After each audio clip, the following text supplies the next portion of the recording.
Bueno, muchas gracias, buena semana. Vamos a hablar hoy de dos temas que están vinculados y que tienen que ver ya con la cuestión electoral de este año y con el funcionamiento de los consejos deliberantes. El gobernador Daniel Scioli tomó la semana pasada una decisión muy polémica que tiene que ver y que afecta directamente, entre otros municipios, a Cañuelas, que tiene que ver con el tema de los consejos deliberantes. Te voy a contar de qué se trata. El año pasado, con el voto de oficialistas y también con el voto de opositores, la legislatura bonaerense aprobó una reforma a la ley orgánica municipal que determinaba el incremento del número de concejales en los distritos de acuerdo a los datos del último censo 2010. Vamos a ir un poquito más atrás. Según la ley orgánica, el municipio de Cañuelas debería tener hoy ya 18 concejales. Entre 40 y 60.000 habitantes, la ley dice que el municipio tiene que tener 18 concejales. Tiene, el caso de Cañuelas, 14 concejales. Pero ¿qué pasa? Esto no se actualiza de forma automática. Debió haberse actualizado después del censo 2010, en el año 2011, pero no se hizo. Entonces el año pasado la legislatura, Cámara de Senadores y de Diputados en la provincia, aprobó, como te decía, una reforma en la ley orgánica estableciendo puntualmente que a partir de este año se iba a incrementar el número de bancas legislativas en todos los consejos deliberantes, en donde la variación de la población se había dado a partir de los datos oficiales del último censo. Es el caso de Cañuelas. Cañuelas tiene que pasar de 14 a 18 concejales. Se iba a hacer en dos etapas, en las elecciones del año 2013, ahora en octubre, se iban a elegir 2 concejales más, en lugar de 7 se iban a elegir 9, y en las próximas elecciones del 2015 se iba a completar con 9 concejales más la composición final de un consejo deliberante de 18 bancas. Bueno, pero ¿qué pasó? Esta medida favorecía a la oposición, y ahora te voy a contar por qué. Y Scioli tomó una medida muy polémica, que fue vetar uno de los artículos de esa ley y de esta forma dejar sin tocarse el número de concejales en estos distritos, entre ellos Cañuelas. De acuerdo, si no pasa nada, de acuerdo a cómo fue presentado el cronograma electoral de este año, en Cañuelas no se van a votar 9 concejales, sino que se va a seguir repitiendo el número que tenemos, que es el de 14, y se van a elegir 7, la mitad de la conformación del consejo este año. Ahora, se ha discutido mucho y se ha dicho muchas veces que estas reformas a veces favorecen a la oposición o favorecen a los partidos más chicos. Es verdad, pero vamos a tratar de explicar por qué, y lo vamos a hacer a través de 4 placas que vamos a ver. La primera placa, mira, este es el escrutinio definitivo. Vamos a tomar como base los datos de las elecciones del 2011. Esta es el acta definitiva del escrutinio que se hizo en el 2011, y ahí tenés la cantidad de votos en la columna izquierda que obtuvo cada partido, el porcentaje. Y vamos a ver cómo funciona este tema del cociente electoral. ¿Qué es el cociente electoral y cómo se determina? Se hace un cálculo, ahí está determinado, que es el total de votos menos los votos en blanco y los votos nulos que no se tienen en cuenta. Eso va a determinar la cantidad de lo que se llama votos positivos. Los votos positivos se dividen por la cantidad de bancas que se están poniendo en disputa, y eso va a dar un número que es el llamado cociente electoral. Lo vamos a ver aplicado en la segunda placa. Acá tenés, ves, con los datos del 2011, el total de votos 29.000 y pico, bueno, la cantidad de votos en blanco, votos nulos, da un total de 5.303 votos positivos. Se eligieron 7 concejales en el 2011 y esto da, este es el cociente, ¿ves que está en rojo? 3.614,71, este es el cociente oficial. ¿Cómo se aplica después el cociente?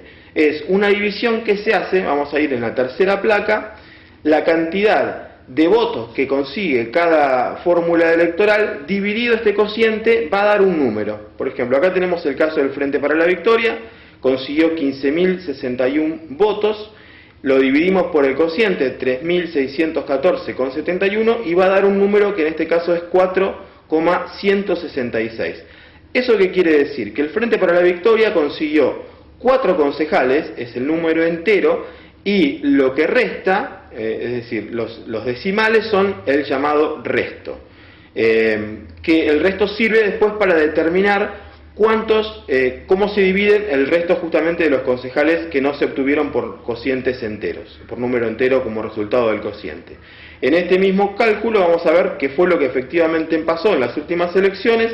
La UDESO, que es la alianza que lideraba el radicalismo, consiguió 2.232 votos y consiguió un cociente, o un resultado del cociente, de 0,894, el Frente Amplio Progresista 0,708, el PRO 0,569 y así sigue.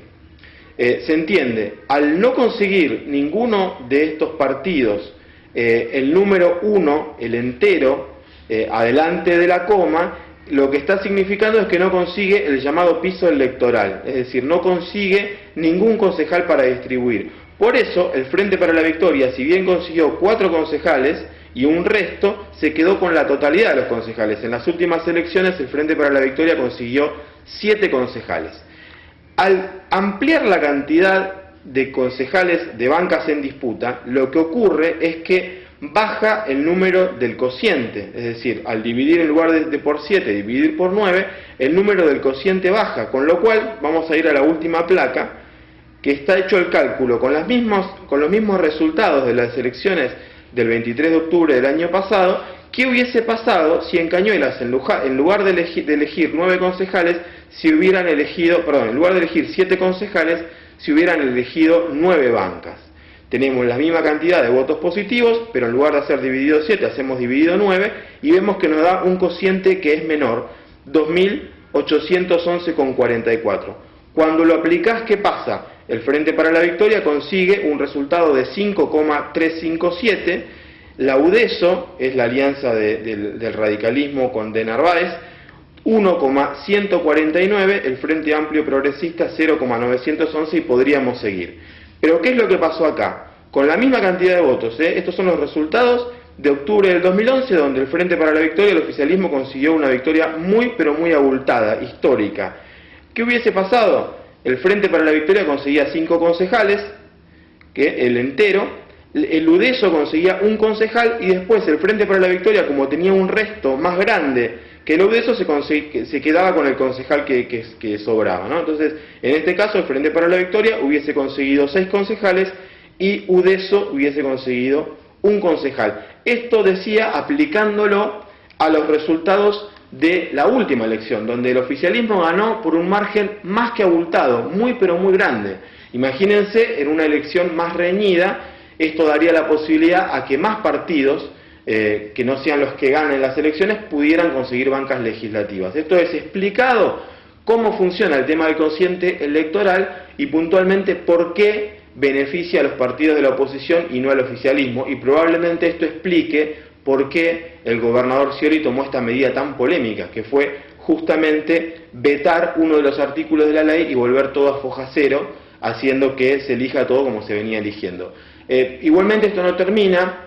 A último momento de la semana pasada, un legislador de la oposición, el presidente del bloque Frente Renovador, que es del justicialismo, presentó un recurso de amparo que cayó en el Juzgado Civil y Comercial número 9, y la jueza Miriam Celes se declaró incompetente, con lo cual esto pasó a la Corte Suprema de Justicia, que va a ser la que determine finalmente si se eligen, poniendo el caso de Cañuelas, 7 concejales o se eligen 9 en las elecciones de octubre. Esto, por un lado, me parecía importante ver, porque siempre se habla de esto, el cociente, cómo influye, cómo no, ver en un ejemplo concreto por qué, y también explicar por qué el gobernador tomó esta medida que tomó. El segundo comentario tiene que ver con el Consejo Deliberante también. Por ahí es un comentario más breve, casi un llamado de atención, si se quiere. Fue noticia la semana pasada la apertura del periodo de sesiones ordinarias del Consejo Deliberante, que se llevó a cabo el 24 de abril, pero hay un hecho que pasó desapercibido, y que es una sesión completa directamente no se llevó a cabo. ¿Cómo es esto? La última sesión ordinaria del año pasado había tenido lugar a fines del mes de noviembre. Fue cuando se votó el presupuesto para el ejercicio 2013. Después, en diciembre, hubo una sesión extraordinaria, que son las que convoca el Ejecutivo, para votar el aumento de tasas. Esto pasó a mediados de diciembre. Después el Consejo no volvió a sesionar. Pasaron 5 meses sin sesiones en el Consejo Deliberante y la primera sesión fue el martes 23, cuando se produjo la inauguración de sesiones, que fue la intendenta, que fue con los funcionarios del Ejecutivo, dio el discurso de apertura, hablaron, esto lo vieron seguramente por todos los medios, también por esta pantalla, hablaron los presidentes de todos los bloques, se inauguró el periodo de sesiones ordinarias, buenísimo. Al otro día, el miércoles 24, se llevó a cabo una sesión del Consejo Deliberante. Pero a ver, acá está lo llamativo. La sesión del miércoles 24 no fue la primera sesión, fue la segunda sesión, porque el Consejo sesiona los segundos y los cuartos miércoles de cada mes.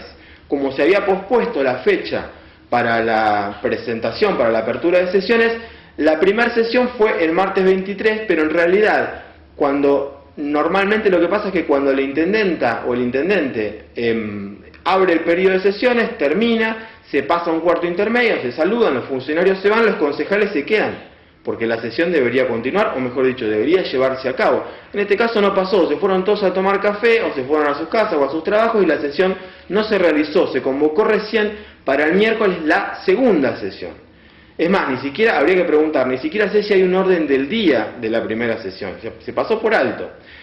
No termina ahí la cosa. La segunda sesión, estamos hablando de la primera vez que se reúnen los concejales después de 5 meses de actividad. La segunda sesión duró 11 minutos. 11 minutos. Prácticamente no se presentaron proyectos, se votaron algunos despachos de comisión que fueron por temas menores, como autorizar algunos lomos de burro, autorizar al Ejecutivo la compra o mejor dicho, la adquisición de algunos terrenos de dominio público, pasar a archivo algunos expedientes que estaban vencidos, pero toda la sesión, después de 5 meses de inactividad, reitero, duró 11 minutos.